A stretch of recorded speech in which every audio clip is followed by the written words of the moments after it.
had grown used to silence. The walls of my tiny apartment had long since stopped feeling like a home and had become more like the edges of a prison cell. My world was small, just me, my books, and the faint hum of the city outside my window. I wasn't always like this. There was a time when laughter filled my days, when friends called, when life felt warm, but that was before everything fell apart, before trust was broken, before I learned that being alone was safer than opening my heart to anyone who might leave. It was a stormy night when the knock came, a single firm rap against my door. I froze. No one visited me. I hadn't ordered food. My neighbors never knocked. They barely acknowledged me in the hallways. For a long moment, I considered ignoring it, but something inside me stirred curiosity, a forgotten part of myself that remembered what it was like to let someone in. I stepped toward the door, my heartbeat picking up speed. "Who is it?" I called, my voice barely above a whisper. There was a pause before a deep voice responded, "Hey, sorry to bother you. My name's Ethan. I live across the hall. My power's out, and I was wondering if yours is working." Ethan, I had seen him a few times passing in the hallway. Tall, dark hair, always wearing a leather jacket that made him look a little like he belonged in a different time. He had a quiet, brooding energy, the kind that made people curious, but also a little wary. I hesitated before unlocking the door. The chain was still on as I cracked it open.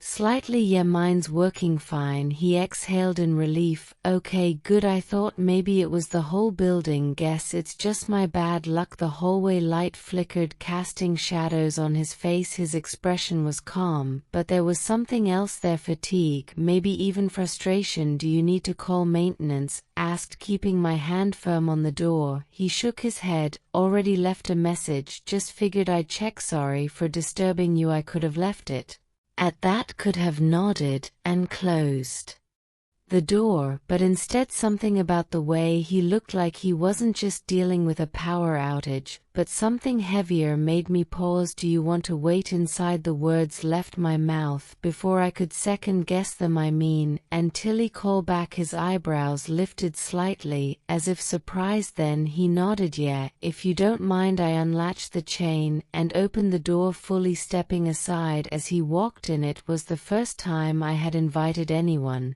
into my apartment in over a year. He took in his space with a glance, his eyes moving over my bookshelves, the couch covered in a knit blanket, the small kitchen in the corner. "Nice place." "It's small." He shrugged. "Small can be nice." I motioned to the couch. "You can sit if you want." He hesitated only a second before lowering himself onto the cushions. I sat across from him in the chair I usually curled up into read. For a moment there was silence, just the sound of the rain tapping against the window.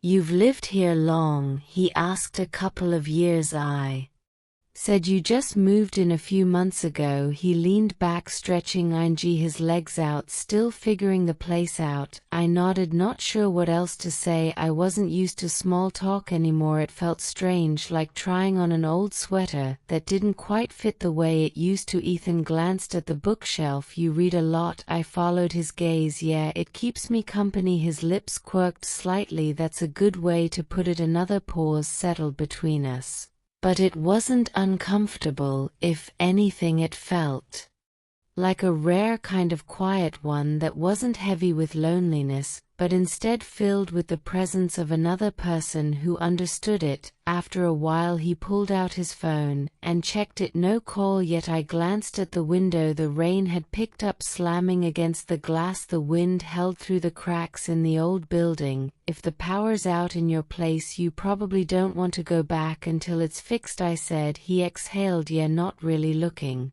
forward to sitting in the dark." I hesitated before saying, "You can stay here for a while if you want." He studied me for a moment, then nodded. "I'd like that." Something shifted in the air between us, something unspoken, but real. I didn't feel alone anymore, not with him sitting there, not with the quiet understanding that passed between us, and for the first time in a long time I didn't want to be